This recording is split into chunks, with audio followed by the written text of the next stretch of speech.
پہ تھا.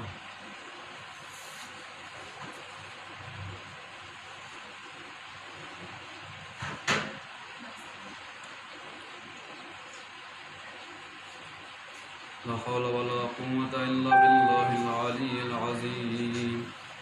أعوذ بالله من الشيطان الرجيم. بسم الله الرحمن الرحيم. الحمد لله رب العالمين والعاقبة للمتقين والنار الكافرين والمشركين.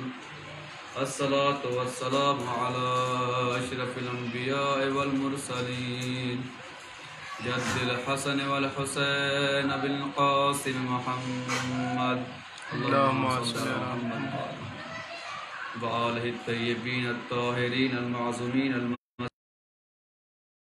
لعنة الله على أعدائهم أجمعين. أما بعد فقد قال رسول الله صلى الله عليه وآله وسلم بسم الله الرحمن الرحيم. زينوا مجالسكم بذكر علي بن أبي طالب لأن ذكره ذكري وذكري ذكر الله وذكر الله عبادة. درود پڑھیں محمد وآل محمد اللہم صلی علی محمد وآل.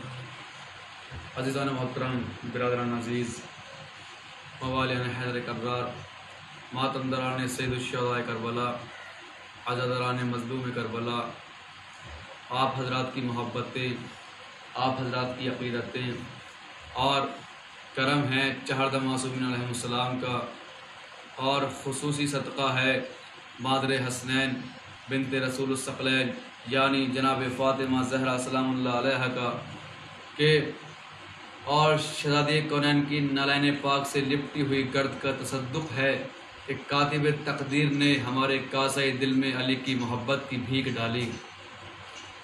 دیکھیے، جیسا کہ ہم عرض کرتے ہوئے آ رہے ہیں، آج عشرہ محرم کی یہ 8ویں مجلس ہے. ہمارا جو عنوان چل رہا ہے وہ چل رہا ہے ولایت اور عزاداری. ویسے تو یہ تاریخیں جو ہیں فضائل پڑھنے کی نہیں ہیں، لیکن چند باتیں اس کے بعد ربط مصائب، کیونکہ یہ تاریخیں بہت ہی غم کی تاریخیں ہیں اور ہم کو اپنا عنوان بھی سمیٹنا ہے کہ رسول خدا کی بہت ہی مشہور و معروف حدیث ہے، زینوا مجالسکم بذکر علی ابن ابی طالب، اپنی مجلسوں کو زینت دو ذکر علی ابن ابی طالب سے، لأن ذکرہ، کیونکہ ان کا ذکر ذکری میرا ذکر ہے، وذکری اور میرا ذکر ذکر اللہ اللہ کا ذکر ہے، وذکر اللہ عبادہ، اور اللہ کا ذکر کرنا عبادت ہے. تو بھائی معلوم یہ ہوا کہ علی کا ذکر کرنا عبادت ہے.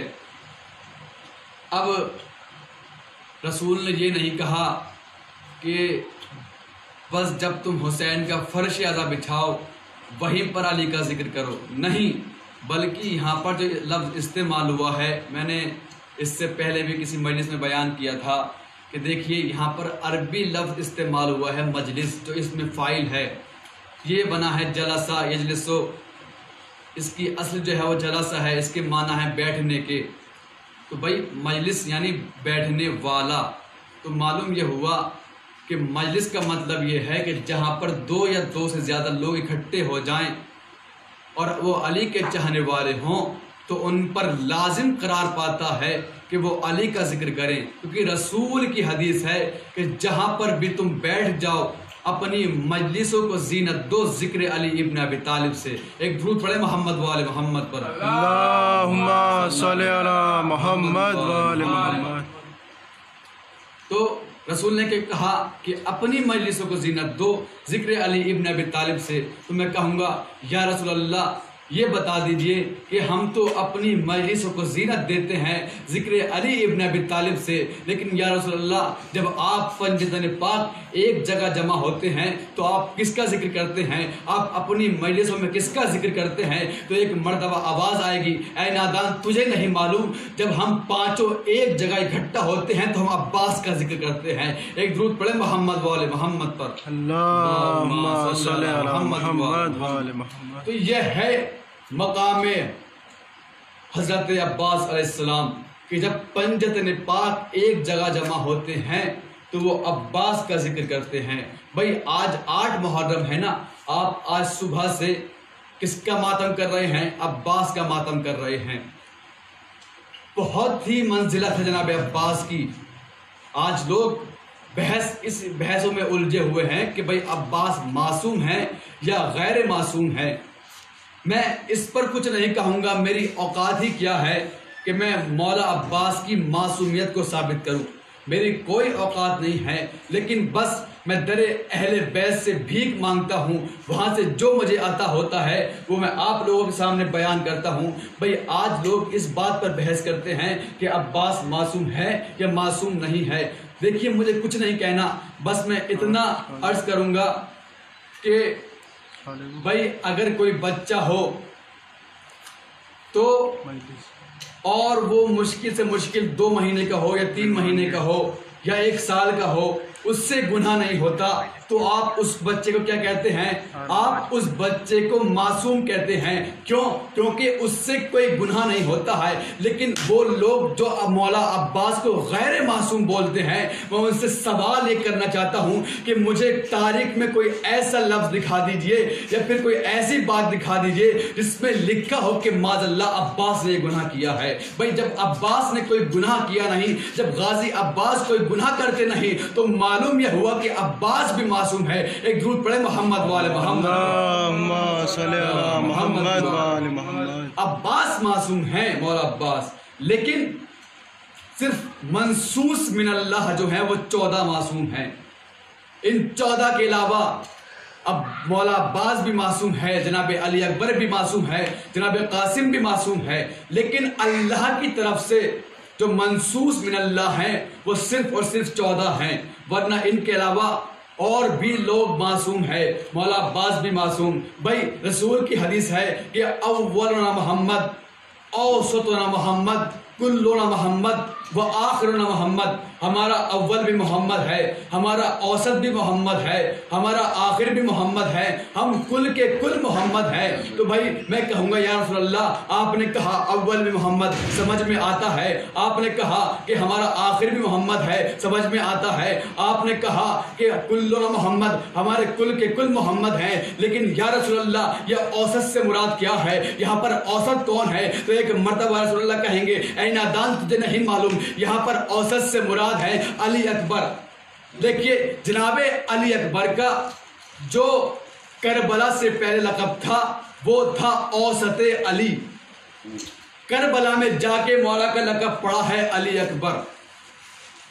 تو رسول نے کیا بتایا کہ اوسط سے مراد ہے علی اکبر، اور کل، میں کہوں گا یا رسول اللہ اور کل سے مراد کیا ہے؟ تو ایک مرتبہ رسول کہیں گے کہ ہمارے گھر میں جتنے بھی ہیں، چاہے وہ چھوٹا ہو یا بڑا ہو، وہ سب کے سب محمد ہیں۔ ایک درود پڑھے محمد والے محمد صلی علی محمد والے محمد۔ تو بھائی معلوم یہ ہوا رسول کی حدیث سے کہ عباس بھی محمد ہیں، علی اکبر بھی محمد ہیں، قاسم بھی محمد ہیں۔ اور بھائی اب اچھا لوگ یہی بحث کرتے ہیں نا کہ عباس معصوم ہے یا غیر معصوم ہے۔ دیکھیے بھائی میں ان لوگوں سے سوال کرنا چاہتا ہوں کہ جب وہ عباس کی مجلس میں آ کر بیٹھتے ہیں جہاں پر عباس کا تذکرہ ہو رہا ہوتا ہے، غازی عباس کا تذکرہ ہو رہا ہوتا ہے، وہ ذرا انصاف سے بتائیں کہ جتنی دیر مولا عباس کے وہ لوگ فضائل سنتے ہیں، 1 گھنٹہ 2 گھنٹہ عباس کی مجلس میں آ کر بیٹھتے ہیں، وہ مجھے ذرا اتنا بتائیں کیا ان کا ذہن کبھی گندے خیالات کی طرف جاتا ہے یا ان کو شیطان بہکاتا ہے؟ وہ لوگ کہیں گے نہیں بھیا، جب تک ہم فرش عزا پر بیٹھے رہتے ہیں 1 گھنٹہ 2 گھنٹہ 3 گھنٹہ، جب تک غازی عباس کا ذکر ہوتا ہے تب تک ہمارے ذہن میں کوئی گندا خیال نہیں آتا۔ تو معلوم یہ ہوا ارے بھائی تم جس عباس کے ذکر میں بیٹھ کر 1 گھنٹے کے لیے 2 گھنٹے کے لیے معصوم بن سکتے ہو، یا پھر میں یہ یوں کہہ دوں کہ جس کا تذکرہ تمہیں معصوم بنا دے کیا وہ خود معصوم نہیں ہوگا؟ ایک درود پڑھے محمد والے محمد پر۔ اللہم صلی علی محمد والے۔ بھائی تم جس عباس کے تذکرے میں بیٹھ کر خود معصوم بن رہے ہو تو کیا وہ عباس معصوم نہیں ہوگا؟ بھائی یہاں سے مجھے 2-4 جملے یاد آ گئے کہ دیکھیے یہاں سے میں آپ کو بتا چلوں کہ فرش حسین کی عظمت کیا ہے۔ یاد رہے بھائی ہر جگہ ابلیس کی رسائی ہوتی ہے، ہر جگہ ابلیس آتا ہے، کوئی جگہ دنیا میں ایسی نہیں کہ جہاں پر ابلیس نہ آتا ہو۔ اب نمازی چلا، مسجد میں آیا، مصلی بچھایا، مصلی بچھانے کے بعد اس نے نماز کے لیے ہاتھ اٹھائے، ایک مرتبہ تکبیرۃ الاحرام کہی، اللہ اکبر کہا، اللہ اکبر کہنے کے بعد سورہ حم پڑھنا شروع کرا۔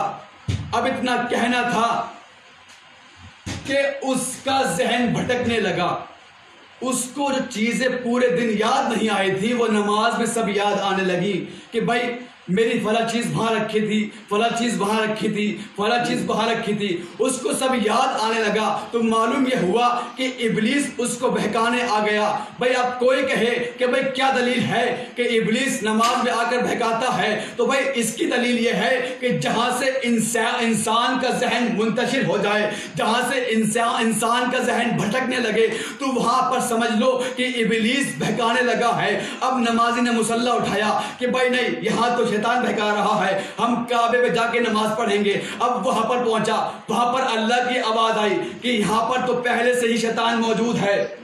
اب بھائی وہ گیا مدینے پہنچا کہ مدینے میں چل کے نماز پڑھیں گے، لیکن وہاں بھی شیطان موجود۔ وہ دنیا کے جہاں پہ جس کونے میں گیا اس کو شیطان نظر آیا، شیطان نظر آیا۔ لیکن ذرا انصاف سے بتائیے گا کہ جب آپ مجلس حسین میں آتے ہیں کیا آپ کا ذہن بھٹکتا ہے؟ کیا آپ کے خیالات کہیں دوسری جگہ جاتے ہیں؟ تو آپ کہیں گے نہیں بھیا، ادھر ذاکر منبر پر اس وقت تک جب تک وہ پڑھتا رہتا ہے ہمارا ذہن کہیں پر بھی نہیں بھٹکتا۔ معلوم یہ ہوا کہ جہاں پر ذاکر نے ذکر حسین شروع کیا ہم ذکر حسین میں ایسا ڈوبتے ہیں کہ ہمیں پتہ ہی نہیں چلتا کہ ہم کہاں بیٹھے ہیں۔ ایک درود پڑھے محمد والے محمد۔ اللہم صلی علی محمد والے محمد۔ تو ہمیں معلوم ہی نہیں ہم کہاں بیٹھے ہیں، ہمیں ٹائم کا پتہ ہی نہیں چلتا کہ کب کہاں پر کس جگہ ہمارا ذہن ہے، بس ہم کھوئے رہتے ہیں تو صرف فضائل علی میں۔ بھائی تذکرہ یہاں پر ہم آج صبح سے مولا عباس کے تذکرہ کر رہے ہیں۔ اس کی منزلت میں نے آپ کے سامنے بتائی کہ پنجتن پاک جب ایک جگہ جمع ہوتے ہیں تو وہ غازی عباس کے فضائل پڑھتے ہیں، وہ غازی عباس کے تذکرہ کرتے ہیں۔ دیکھیے کتاب کا نام ہے ملاقات امام زمانہ۔ اس میں ملتا ہے کہ ایک عالم دین، ایک فقیہ، ایک مجتہد ایک مرتبہ ایک حج پر جا رہے تھے۔ انہوں نے 2 رکعت نماز پڑھی۔ نماز پڑھنے کے بعد امام زمانے سے دعا کی کہ مولا مجھے کچھ حج کے احکامات بتا دیجئے، مجھے کچھ نصیحتیں کر دیجئے۔ تو ایک مرتبہ امام نے کہا کہ اے شخص سن، جو بھی شریعت میں حج کے مسائل بیان کر دی گئے ہیں بس تو اسی پر عمل کرنا، لیکن سن، جب تو حج کر کے ایک میدان میں جانا جس کا نام ہے عرفہ کے میدان میں جانا، وہاں پر جانے کے بعد عباس کی مجلس منعقد کرنا اور وہاں پر اعلان کر دینا کہ جتنے بھی معذور لوگ ہیں، جتنے بھی بیمار لوگ ہیں، جتنے بھی بیمار لوگ ہیں یا جس کو جیسی بیماری ہے، میں عباس کی مجلس کرنے جا رہا ہوں، آپ لوگ عباس کی مجلس میں شریک ہو جائیں۔ اتنا سننا تھا۔ وہ کہتا ہے کہ میں نے غازی عباس کے فضائل پڑھنے شروع کیے، میں نے اتنے میں دیکھا کہ ایک عورت آئی جو مفلوج تھی، یعنی اسے فالج کی بیماری تھی۔ وہ ویل چیئر پر بیٹھ کر آئی اور بیٹھی ہوئی عباس کے فضائل سن رہی تھی، اور اتنا عباس کے فضائل میں مگن تھی کہ اتنا مسکرا کر داد دے رہی تھی. سب سے زیادہ داد کی آواز اس کی آ رہی تھی, نعروں کی آواز اس کی آ رہی تھی. لیکن وہ عالم دین کہتے ہیں کہ میں دیکھ رہا تھا کہ جب وہ عورت مجھے داد دے رہی تھی اور فضائل پر خوش ہو رہی تھی, اس کی نظر امام زمانہ کی طرف تھی, لیکن وہ پہچان نہیں پا رہی تھی کہ یہ بیٹھا کون ہے. وہ داد مجھے دیتی تھی, دیکھتی امام کی طرف تھی, داد دیتی مجھے تھی, دیکھتی امام کی طرف تھی. اتنے میں نے عباس کی مجلس کو تمام کیا. اب اتنا سننا تھا کہ ابھی مجلس تمام نہیں ہوئی تھی کہ ایک مرتبہ امام اس کے قریب گئے اور جانے کے بعد کہا, اے عورت کھڑی ہو جا. اس نے کہا, مولا میں تو مفلوج ہوں, میں کھڑی کیسے ہو سکتی ہوں. ایک مرتبہ مولا نے کہا کہ میرا حکم ہے, ہم حکم دیتے ہیں کہ تو کھڑی ہو جا. اب اتنا سننا تھا کہ وہ عورت کھڑی ہوئی. تو ایک مرتبہ امام نے کہا کہ عورت پہچان میں تیرا وقت کا امام ہوں. اب وہ عورت کھڑی ہوئی. ایک مرتبہ جب اس نے دیکھا, کہا مولا آپ یہاں کیسے. اب مولا نے کہا کہ سن, جہاں پر بھی غازی عباس کی مجلس ہوتی ہے وہاں پر ہماری حاضری ضرور ہوتی ہے. ایک درود پڑھے محمد والے محمد. تو معلوم یہ ہوا کہ جب بھی عباس کا تذکرہ ہو, غازی عباس کا تذکرہ ہو, وہاں پر جتنی بھی آپ کی حاجات ہوں ان کو مانگا کرو, کیونکہ خاص کر امام زمانہ اس مجلس میں تشریف لے کر آتے ہیں. اور روایت میں ملتا ہے کہ اگر کوئی بندہ مولا عباس کا واسطہ دے جناب ام البنین کو, اور جناب ام البنین کا واسطہ مولا عباس کو دے, اور جو حاجت طلب کرے گا وہ اپنی جگہ سے اٹھ نہیں پائے گا کہ اس کی حاجت پوری ہو جائے گی. بھائی فرش عزا پر آنے کی اہمیت سمجھے کہ فرش عزا پر آنے کا مرتبہ کیا ہے, اس کی منزلت کیا ہے. بھائی میں نے اس سے پہلے بھی مجلس میں بیان کیا ہے کہ اگر کوئی شخص بیمار ہے, وہ چاہتا ہے کہ اس کو صحت ملے, وہ فرش عزا پر آ کر بیٹھے. جو بھی انسان جس کو بھی جیسی بیماری ہے وہ در حسین پر آ جائے. جب در حسین پر آئے گا تو مولا اس کو شفا دے کر بھیجیں گے. مولا جو بھی اس کی حاجت ہوگی اس کو قبول کر کے اس کو بھیجیں گے. بھائی جب ہم مجلس حسین میں آتے ہیں تو ہمیں چاہیے کہ ہم دعا کیا کریں, کیونکہ دعا کرنے والے ہم ہوتے ہیں. لیکن جب ہم فرش حسین پر بیٹھ کر دعا کرتے ہیں تو دعا ہم کرتے ہیں آمین 14 معصوم کہتے ہیں. بھائی اگر ہماری دعا پر 14 معصومین آمین کہہ دیں تو ظاہر سی بات ہے جن کے صدقے میں دعا قبول ہو رہی ہو وہ خود ہماری دعا پر آمین کہہ دیں تو ہماری دعا کیوں کر قبول نہ ہوگی. ایک مرتبہ کا واقعہ ہے, کتاب کا نام ہے ولایت, آیت اللہ دست غیب شرازی کی لکھی ہوئی کتاب ہے.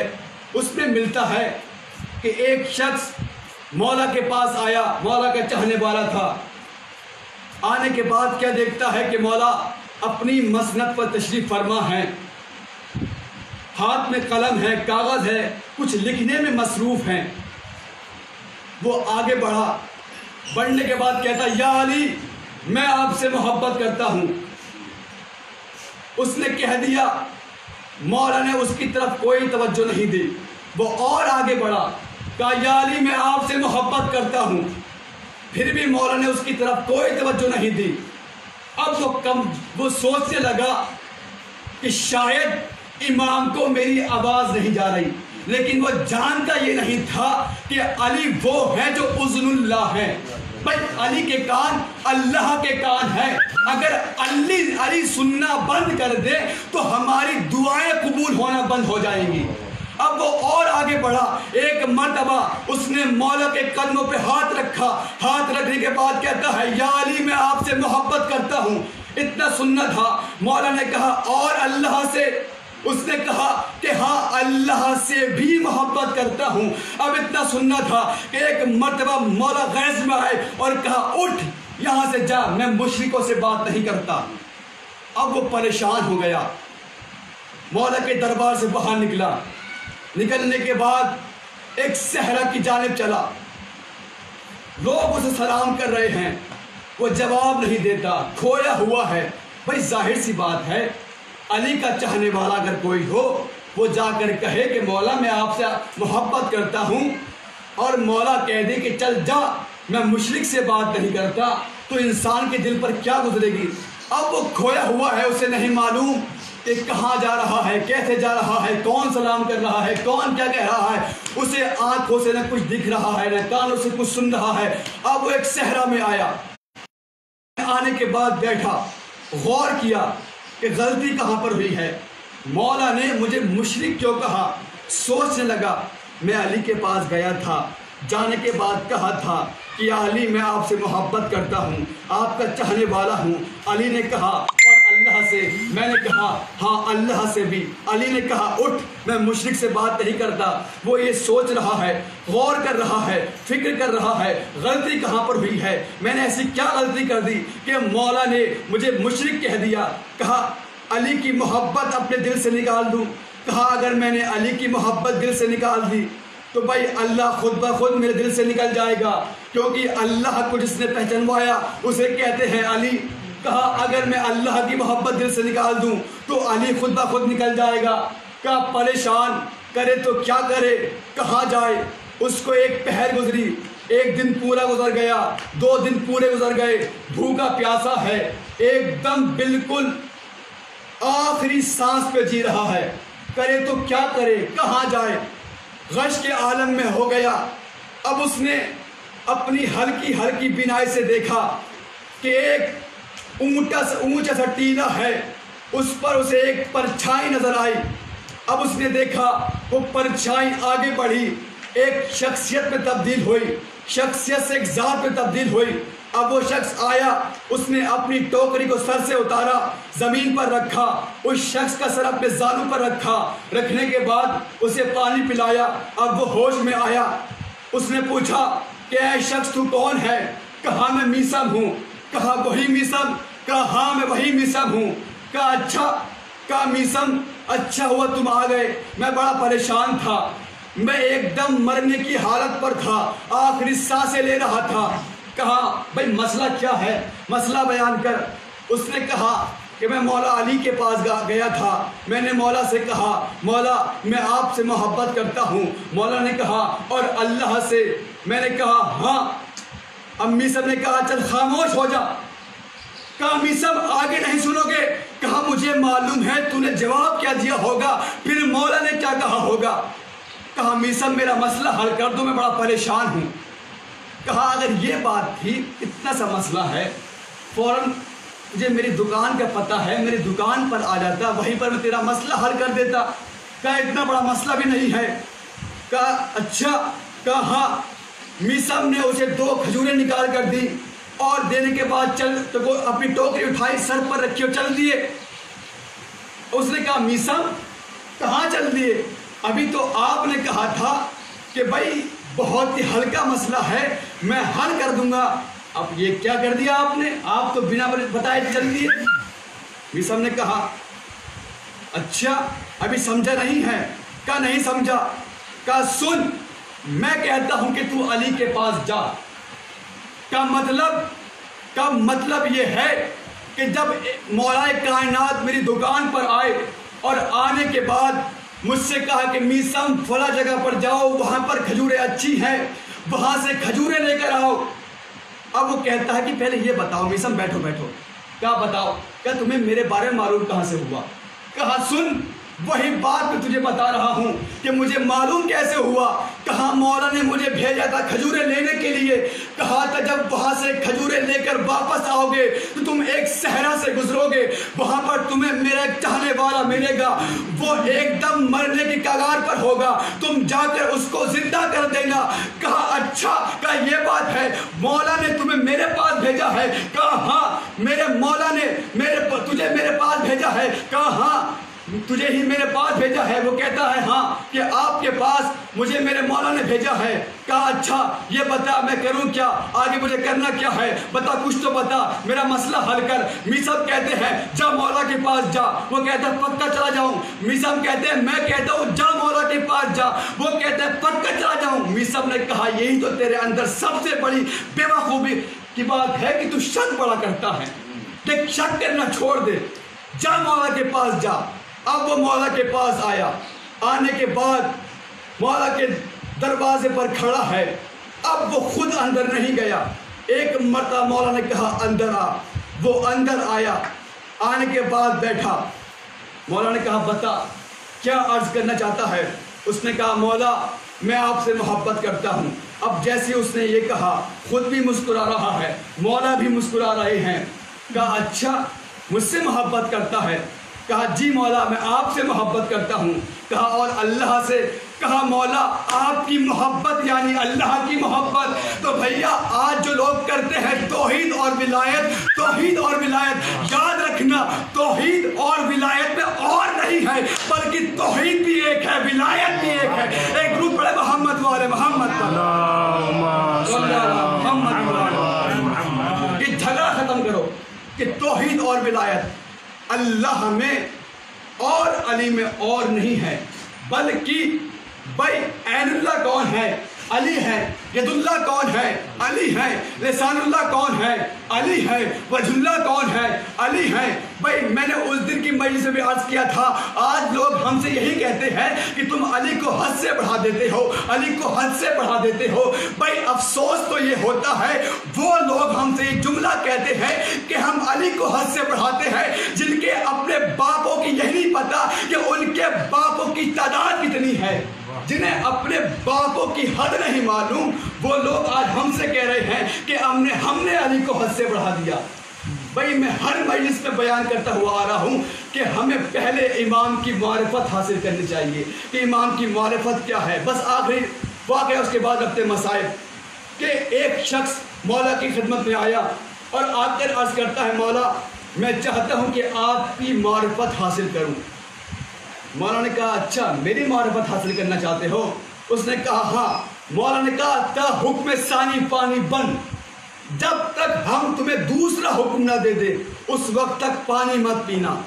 اس نے کہا ٹھیک ہے سرکار میں پانی نہیں پیوں گا۔ اب وہ اپنے گھر واپس آ گیا۔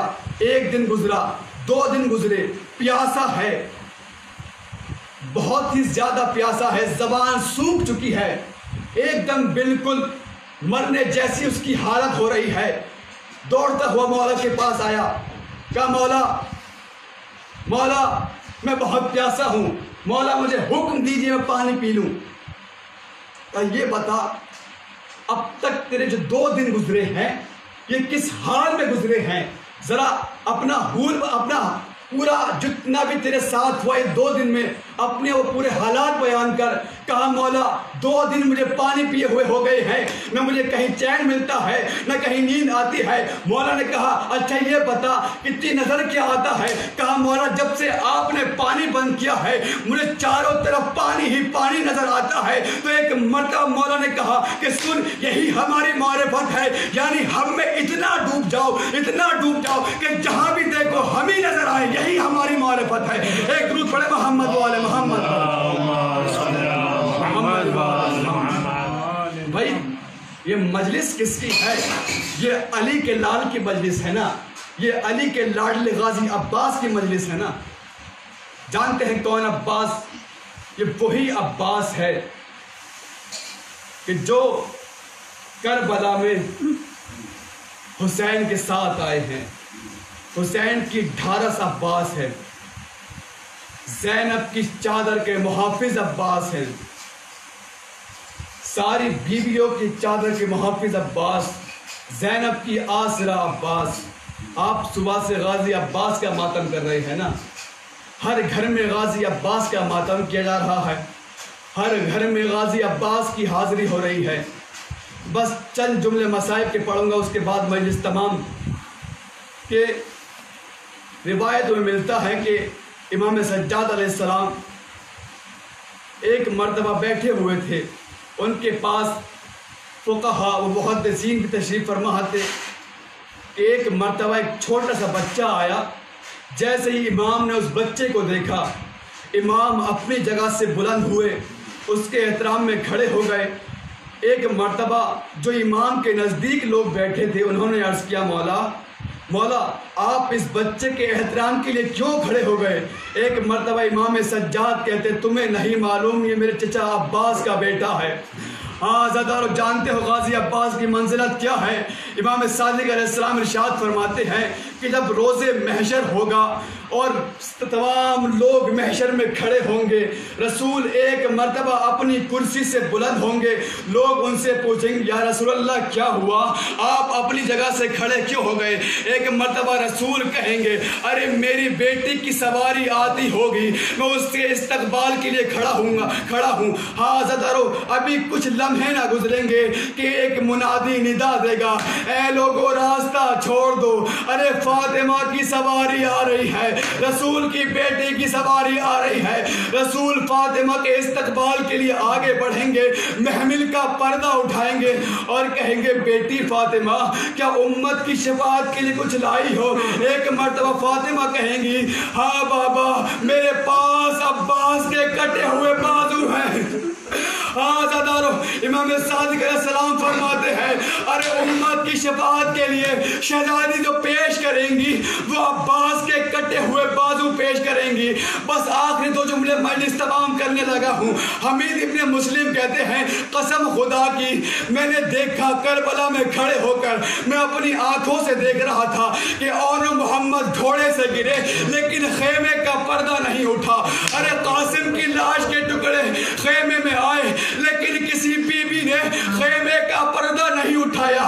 حمید ابن مسلم کہتے ہیں لیکن جب عباس خیمے سے رخصت ہو کے جانے لگے، ارے ساری بیویاں خیمے کے در پر آ گئی، سب نے خیمے کے پردے اٹھانے کے بعد کہا ہائے عباس، ارے آج ہم غریب ہو گئے، ہمارے سروں سے چادریں چھینی جائیں گی، ہمارے ہاتھوں میں رسن باندھی جائے گی، ارے ہم بہنوں مکنوں چادر کبھی کوفے کی گلیوں میں کبھی شام کے بازاروں میں پھرائے جائیں گے۔